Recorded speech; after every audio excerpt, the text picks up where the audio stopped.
Hello and welcome back to the channel. It's been a few weeks since my last upload. I was not intending to take a break from uploading, and I actually had a bunch of things planned out. However, things got in the way, and you know how it is. Today's video is going to be somewhat different. Rather than the usual Blender tutorial, I'll just be sketching. The program I'm using here is Krita, and I've grown to really enjoy it.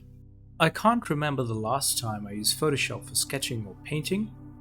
Not saying Krita is better, but it's definitely good enough for a lot of tasks, for me at least. I got a chance to test it out on a few storyboarding and illustration projects a while back, and it did a pretty decent job. There are definitely a few drawbacks, like when you work on a very large canvas, things aren't as fluid and snappy as you'd like. And when you have to handle dozens of layers, things can get pretty laggy despite having quite a beefy setup. Core i7 with the RTX 3070 for those that are wondering.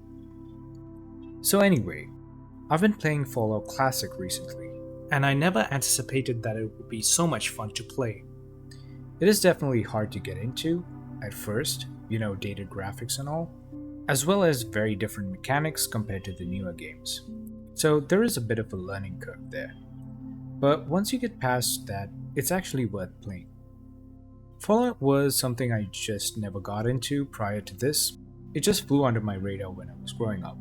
I was more preoccupied with Warcraft, AoE 2, Duke Nukem, Halo, just to name a few. I also watched the Fallout live action show, and it was quite entertaining. The tone is very different from the original game, but I didn't mind it at all. I have no idea what the rest of the Fallout games are like, so there is that. I like the suit design of the Walters, and the power armor worn by the Knights of the Brotherhood looked freaking cool. Anyone that knows me knows that I'm a sucker for good hard surface designs. So, anywho, after clearing out a cave full of rat scorpions, fighting giant mole rats and mantids, as well as befriending a mutt called dogmeat, I felt like sketching some of these critters that you encounter in the desert of the OG game. So, there is your answer for those of you that are wondering why I'm drawing random creatures. I'm keeping things fairly loose and relaxed where the drawing is concerned, and I'm also being really lazy with the perspective. I'm laying things in with a hard pencil and going in with a chrome brush to ink in the final lines. My digital sketching process is very similar to how I sketch traditionally. I use a 2H pencil for my initial sketches and go over it with a fine liner. I will also add a gray tone to this and add some lighting and shadow information at a later date. If I really like a sketch, I might go so far as painting over it with some color. I am coming into this a little bit rusty as I haven't drawn in over a month, so these drawings are helping me oil the wheels. They're also done much earlier in the day, so they serve as a good warm-up. If you're curious about the technique I'm employing to sketch, I'm using the draw-through method, but I'm skipping like 80 to 90% of the steps, so there is a lot of guesstimation going on here. Plus, spending a lot of time 3D modeling has helped me develop a good sense of structure. Scott Robertson's book How to Draw is a great resource if you want to learn how to draw this way. So, while I was drawing, I was listening to a presentation by Peter Hahn on the Lightbox Expo channel. The title was Finishing Your Projects. Obviously, it caught my attention. In this, he mentioned something about ideas and equated them to planting a seed. And as you're watering and tending to this seed, that's now a sapling, a new idea pops up. Then you start nurturing that one, and another idea comes along, and another, and before you know it, you have a small garden of saplings that are severely neglected because you just don't have the bandwidth to deal with that much.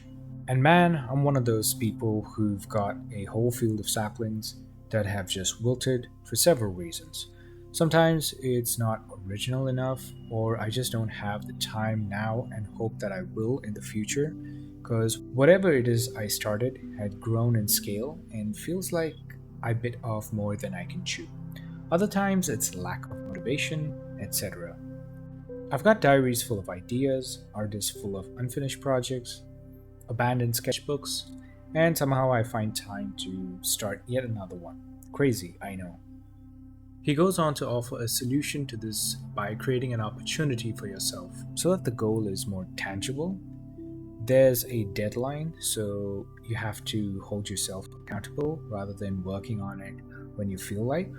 I don't want to spoil too much because I highly recommend checking out the presentation for yourselves. If you're struggling to see your personal projects through, there's a lot of advice in there that is actionable. I've got projects that I'd like to see through and hopefully share it with you folks sooner rather than later. I'm going to shift my focus back to the drawing for the remainder of the video as I've just got the mole rat and praying mantis to finish up. For reference, I've got a few images on my secondary screen. That's why you can't see it. There is no one-to-one copying of the reference, it's just there to inform me about things like the proportions and anatomy, as some of these subjects are unfamiliar to me. Whenever I do these types of studies, I try to interpret, analyze, and simplify. This way, I'm able to retain a lot of information that in turn helps strengthen my visual library. The more mileage you have, the easier it is to shake off the rust. At the end of this drawing session, I could really start to feel that muscle memory kicking in. We are coming close to the end here. If you like this format with me drawing and sharing my thoughts, then let me know so that I know to do more of them. That's it for this video. I'll talk to you in the next one. Thanks for watching till the end.